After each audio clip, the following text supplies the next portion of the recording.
అయితే సింగరేణిలో ప్రస్తుతం ఎన్నికలు జరుగుతూ ఉన్నాయి. సింగరేణికి సంబంధించినటువంటి ఎన్నికల్లో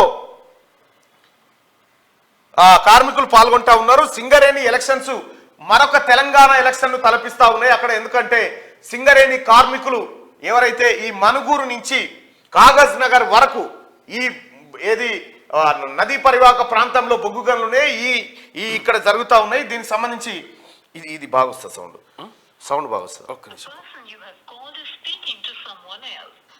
రైట్ రజనీ, గుడ్ మార్నింగ్. ఏంది సింగరేణి ఎలక్షన్స్ ఎట్లా జరుగుతూ ఉన్నాయి? సింగరేణిలో కార్మికులు ఏమనుకుంటా ఉన్నారు? తెలంగాణ బొగ్గు గని కార్మిక సంఘం నామమాత్రంగా పోటీ చేస్తూ ఉంది. కాంగ్రెస్ అనుబంధ సంఘం అయినటువంటి ఐఎన్టీఈసీ గెలవద్దు అనేటువంటి ఏదో కుయుక్తులు పన్నుతున్నట్టుగా తెలుస్తా ఉంది. ఏం జరుగుతూ ఉంది? సో ఉదయం 7 గంటలకు పోలింగ్ ప్రారంభమైంది. సింగరేణి కార్మికులంతా కూడా తమ తమ ఓటు హక్కును వినియోగించుకునే కోసం తాతాలాడుతున్నారు. ఎందుకంటే చాలా రోజుల తర్వాత, అనేక అవాంతరాలు ఎదురైన తర్వాత, సో సుదీర్ఘకాలం తర్వాత జరుగుతున్నటువంటి ఎన్నికలు కాబట్టి సింగరేణి కార్మికులలో కొంత ఉత్సాహం అయితే కనబడతా ఉన్నది. తమ ఓటు హక్కును వినియోగించుకోవడం కోసం వాళ్ళంతా కూడా ఇప్పుడిప్పుడే పోలింగ్ కేంద్రాల వద్ద చేరుకుంటున్నారు కాక. అయితే సింగరేణి కార్మిక సంఘ ఎన్నికలకు సంబంధించి సో నిన్న మొన్నటి వరకు గతంలో కంటే భిన్నమైనటువంటి ప్రచారాలు జరిగాయి.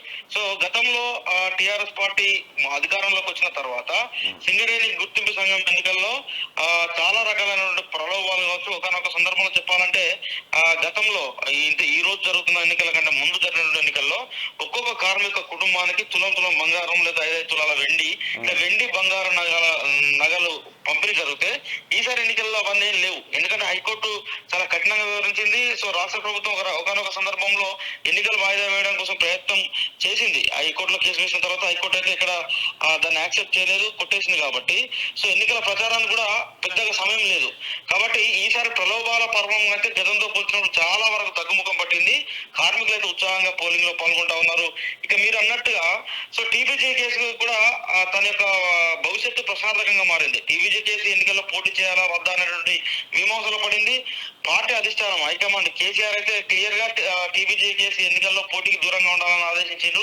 కేసీఆర్ ఎప్పుడైతే ఆదేశించారో ఆ టీబీజీ కేసు సంబంధించినటువంటి ముఖ్య నాయకులు ఇప్పుడు మిర్యాల రాజిరెడ్డి గాని, అదేవిధంగా వెంకట్రావు, కెంగర్ల మల్లయ్య, ఈ ముగ్గురు కూడా తమ పదవులకు రాజీనామా చేస్తామని టీబీజీ కేసు టీఆర్ఎస్ హైకమాండ్ కు అల్టిమేటం జారీ చేసింది. చివరి క్షణంలో మళ్ళీ కవిత రంగంలోకి దిగి లేదు మేము టీబీజీ కేసు కూడా పోటీలో ఉంటున్నామని ప్రకటించేసరికి వాళ్ళు కాస్త వాళ్ళ యొక్క రాజీనామా ఉపసంహరించుకున్నారు. అయితే మొన్న తెలంగాణ సార్వత్రిక ఎన్నికల్లో జరిగినటువంటి ఎన్నికల నేపథ్యాన్ని మనం పరిశీలించినప్పుడు సార్వత్రిక ఎన్నికల్లో సిపిఐ అదేవిధంగా కాంగ్రెస్ కలిసి పోటీ చేసింది. సో సింగరేణి గుర్తింపు సంఘం ఎన్నికల్లో కూడా ఈ 2 సంఘాలు కలిసి పోటీ చేస్తాయి. అంటే సిపిఐ అనుబంధ సంఘమైన ఏఐటీసీ, అదేవిధంగా కాంగ్రెస్ అనుబంధ గుర్తింపు సంఘమైన ఐఎన్టీసీ కలిసి ఎన్నికల్లో పోటీ చేస్తాయనే ఒక ప్రచారం జరిగింది. అందరూ కూడా కార్మిక సంఘాలు కూడా ఆ రకంగా నెలకొన్నారు. ఎందుకంటే మొన్నటి వరకు ఏఐటీసీ సంబంధించినటువంటి కార్మిక సంఘ నాయకులందరూ కూడా కాంగ్రెస్ పార్టీ అభ్యర్థుల గెలుపు కోసం పనిచేసారు. అదేవిధంగా ఐఎన్టీసీ సంబంధించినటువంటి నాయకులంతా కూడా ఇప్పుడు కొత్తగూడెం స్థానంలో సిపిఐ అభ్యర్థి కోసం పనిచేశారు. కానీ ఇప్పుడు ఏఐటీసీ అదేవిధంగా ఐఎన్టీసీ ఈ 2 యూనియన్ల మధ్యన ప్రధానంగా పోటీ నడుస్తూ ఉన్నది. ఏఐటీసీకి అనూహ్యంగా టీబీజీ కేసు మద్దతు ప్రకటించింది. కేసీఆర్ నేతృత్వంలో ఉన్నటువంటి టీఆర్ఎస్ పార్టీ అనుబంధ సంఘమైన టీబీజీ కేసు చాలా చోట్ల ఏఐటీసీకి మద్దతు ప్రకటించినట్టుగా సమాచారం ఉంది.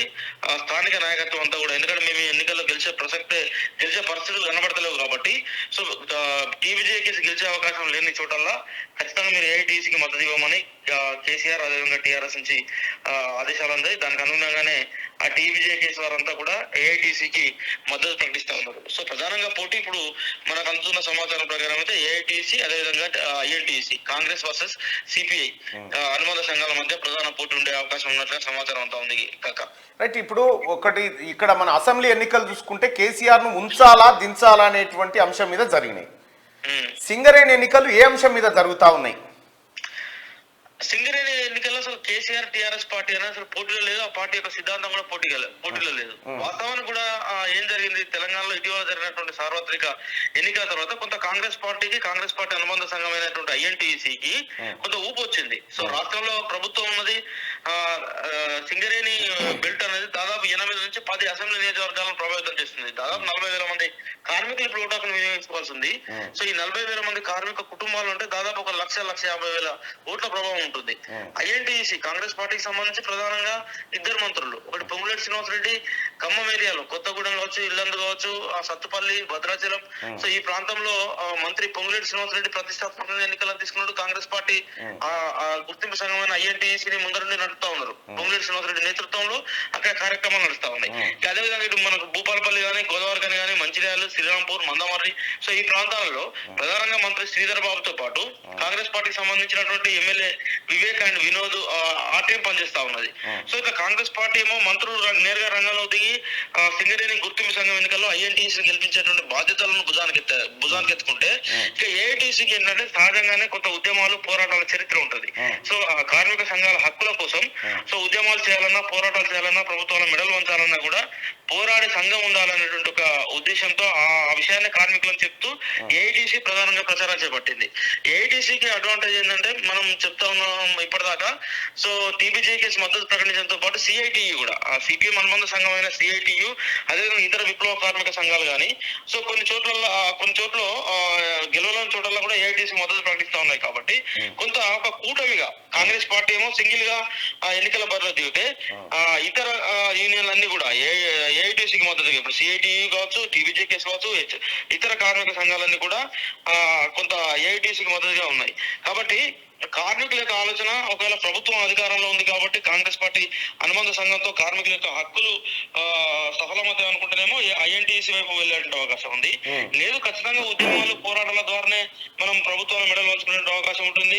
ఎస్పెషల్లీ రేవంత్ రెడ్డి ప్రకటించింది ఏంటికి అధికారంలోకి వచ్చిన తర్వాత అంటే, రాష్ట్రంలో ప్రజాస్వామ్యయుత ప్రభుత్వం ఏర్పాటు ఉంటుంది, నియంత్రణ ఉండదు, ఉద్యమాలు చేసుకునేటువంటి హక్కు ఉంటుంది, ప్రజలు స్వేచ్ఛగా జీవించేటువంటి వాతావరణం కల్పిస్తామని చెప్పారు. కాబట్టి సో ఆ నినాదాన్ని ఎత్తుకొని ఏఐటీసీ ఆ నినాదాస్త్రంగానే ఎన్నికల బరిలో దిగింది. రైట్, ఒకటి చెప్పు రజని, ఇక్కడ గతంలో సింగరేణి ఎన్నికల అంశం తెరపైకి వచ్చిన ప్రతిసారి టిఆర్ఎస్ పార్టీ ఒక ఆరోపణ చేసేది, భారతీయ జనతా పార్టీ కేంద్ర ప్రభుత్వం సింగరేణిని అమ్మాలని ప్రయత్నం చేస్తా ఉంది, కానీ అమ్మడానికి వీల్లేదనేటువంటి మాట చెప్పింది. అసలు వాస్తవానికి రాష్ట్ర వాటానే 51% ఉన్న ధర్మిలా ఇప్పుడు అబ్బకం ఎట్లా సాధ్యమవుతుంది? ఒక రకంగా సింగరేణిని మేమే కాపాడుతున్నాం, ఇక కార్మిక సంఘం ఎన్నికల్లో మాదే విజయం అని గాంభీర్యాన్ని ప్రదర్శించినటువంటి టిఆర్ఎస్ పార్టీ ఈ ఎన్నికల్లో ఏది మన ఓటరాయి కార్యక్రమాన్ని చేస్తా ఉంది. ఓటరాయి అంటే మీకు తెలుసు అనుకుంటా. ఎగ్జాక్ట్లీ కాక, ఇప్పుడు సో గతంలో సింగరేణి ఏరియాలో ఉన్నటువంటి సింగరేణి ప్రాంతాలలో కానీ, లేదా బొగ్గులు అండర్ గ్రౌండ్ కానీ, లేదా ఓపెన్ మైనింగ్ కానీ, ఈ ప్రాంతాల్లో ఉన్నటువంటి వాటి చోట్ల కూడా సింగరేణిని దేశవ్యాప్తంగా ఉన్నటువంటి వివిధ ప్రభుత్వ రంగ సంస్థలు అన్నింటినీ కూడా భారతీయ జనతా పార్టీ నేతృత్వంలో ఉన్నటువంటి ఎన్డీఏ ప్రభుత్వం అమ్మాలని ప్రయత్నం చేస్తున్నది అనేది టీబీజేకేస్ కానీ లేదా టీఆర్ఎస్ నేతలు చేసినటువంటి ప్రచారం. కానీ ఎన్నికల్లో అటు భారతీయ జనతా పార్టీ పోటీలో లేదు, అదేవిధంగా ఇటు టీఆర్ఎస్ పార్టీ కూడా పోటీలో లేనట్టు లెక్క. సో ఇద్దరు కూడా దాన్ని ఏమంటారు, ఆడలేక మధ్యలో కూడా ఒక సామెత ఉంటుంది కదా. సో ఫస్ట్ వీళ్ళకి ఆడే శక్తి లేదనే విషయం తెలిపోయింది. ఆట మధ్యలోనే వీళ్ళు సెల్ఫ్ అవుట్ అయ్యి ఈ ఆడలేము అని చెప్పేసి బ్యాట్లు మధ్యలో ఎత్తేసి వచ్చేసారు వీళ్ళు. కాబట్టి ఆ ప్రచారానికి తావు లేకుండా పోయింది. ఎందుకంటే టీఆర్ఎస్ అదేవిధంగా బీజేపీ ఈ రెండు పార్టీల మధ్య ఎన్నికలు జరిగినప్పుడు మనం అనుకున్నటువంటి నినాదాలు అనొచ్చు, ఆ రకమైన ప్రచారం జరుగుతుంది. గతంలో కూడా మనం పాదయాత్రలో భాగంగా, వాహనయాత్రలో భాగంగా మనం కూడా సింగరేణి కార్మికులను కలిసినప్పుడు కూడా టీఆర్ఎస్ ప్రచారాన్ని, అదేవిధంగా బీజేపీ ఈ కౌంటర్లను అసలు ఎక్కడ కార్మికులు పట్టించుకున్న దాఖలాలు లేవు. సింగరేణిలో ఎక్కడ ప్రధానంగా కూడా మనకు ఆ కార్మిక సంఘాలకు సంబంధించినటువంటి పునాదులన్నీ కూడా ఐఎన్టీసీ, ఏఐటీసీ, సిఐటియు, సో వీటి బేసిక్ గానే ఉంటుంది. టీబీజీకేస్ అనేది జస్ట్ తెలంగాణ ఉద్యమ సమయంలో ఎస్టాబ్లిష్ అయినటువంటి ఒక ఆర్గనైజేషన్ గా, అది తెలంగాణ ఉద్యమం పూర్తి రాష్ట్రం ఏర్పడిన తర్వాత ఇక టీబీజేకేస్ యొక్క పునాదులు సింగరేణి ప్రాంతంలో లేకుండా పోయినాయి. క్రమేణా కనుమరుగవుతూ వచ్చాయి. సో కేసీఆర్ అధికారంలో ఉంటే అధికార బలుపు, అధికారం మదంతో కొంత అది కార్మికులను బెదిరించో, భయప్రాంతాలకు గురి చేసో, ఆ ప్రాంతాల్లో ఏమైనా విజయం సాధించడం కోసం మనం ఇంతకుముందు చెప్పినట్టుగా బంగారమో, వెండో, డబ్బులో పంపిణీ చేసేసి అవకాశాన్ని తీసుకుంటుండే. కానీ ఎప్పుడైతే దాని యొక్క కోరలు మొత్తం తెలంగాణ ప్రజలు టీఆర్ఎస్ కోరలు పీకేసిన తర్వాత టీఆర్ఎస్ పార్టీకి ఎక్కడ ఛాన్సెస్ ఉన్నది? సో టీఆర్ఎస్ పార్టీ అసలు ప్రచారానికి అవకాశం లేకుండా పోయింది. ఇప్పుడు ఒకవేళ టీఆర్ఎస్ పార్టీ ఎన్నికల్లో గట్టిగా పోటీ చేస్తే కవితకి ఎక్కడ ఉండాలి? శ్రీరాంపురంలో, గోదావరిలో, లేకపోతే కొత్తగూడెంలో కవితకు ఉండాలి. కవితకు ఎక్కడ ఉన్నది? ఇప్పుడు హైదరాబాద్ లో ప్రశాంతంగా ఉన్నది. కవితక్క శిష్యులంతా కూడా కేసీఆర్ శిష్యులు. ఇప్పుడు బాలకృష్ణ కానీ, కొప్పుల ఈశ్వర్ కానీ, వీళ్ళంతా కూడా సింగరేణి నుంచి ఎదురొచ్చిన నాయకులే కదా. ఎందుకు లేరు వాళ్ళంతా కూడా? కనీసం ప్రచారంలో లేరు కదా. లాస్ట్ కు కెంజర్ల మల్లయ్యనో, మిర్యాల రాజిరెడ్డో, వెంకట్రావు, సో వీళ్ళు ఉండాలా ఉండకూడదని చెప్పి నిర్ణయం లేక సతమతం అవుతూ ఆగమైన పరిస్థితి వాళ్ళని నమ్ముకొని.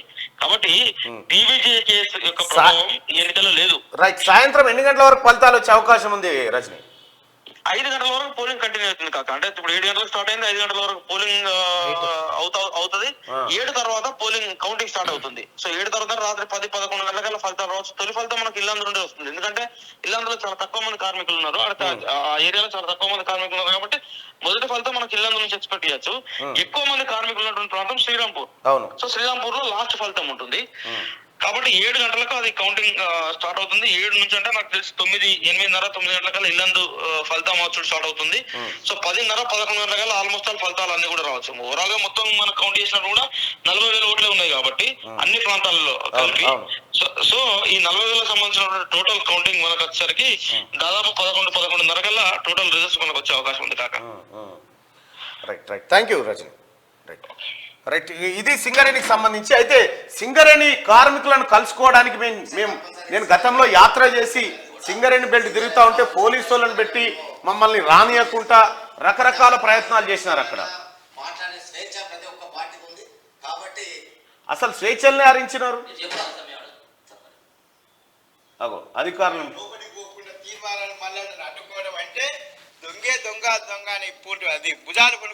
నేను ఈ సింగరేణి కార్మికులను కలుసుకోవడానికి పోతే సిఎండి శ్రీధర్ సర్క్యులర్ జారీ చేసి సింగరేణి కార్మికులారా అధికారులకు చెప్పి తీన్మార్ మల్లన్న ఎట్టి పరిస్థితిలో కార్మికులను కలవకుండా చూడండి అనేటువంటి ప్రయత్నం ఏది చేసినా కూడా నేను కలవాల్సిన కార్మికులను కలవాల్సినటువంటి ప్రయత్నం చేసిన తెలంగాణ బొగ్గుగని కార్మిక సంఘాన్ని ఎందుకు ఓడగొట్టాలో కార్మికులందరికీ వివరించడం జరిగింది.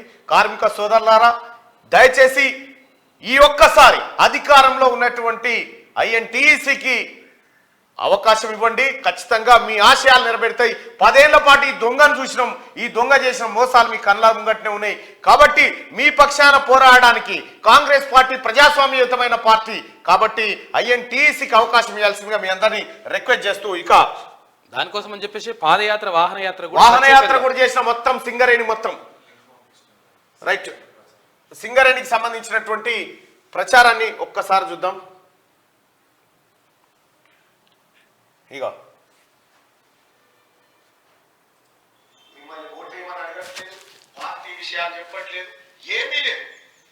ఏ పార్టీ అన్నా కానీ, ఏ నాయకుడన్నా కానీ, ఏ సంఘం అన్నా కానీ హక్కు అందరికి వస్తుంది. హక్కు అందరికి వచ్చిన తర్వాత ఈ పరిస్థితులు ఉంటాయన్న. మీకు ఉదాహరణ కోసం ఒకటి రెండు చెప్పాల్సి వస్తుంది, చెప్తా ఉన్నా అన్న. పేదవాళ్లకు అంతెందుకు సింగరేణికి సంబంధించి అనేకమైనటువంటి రోజు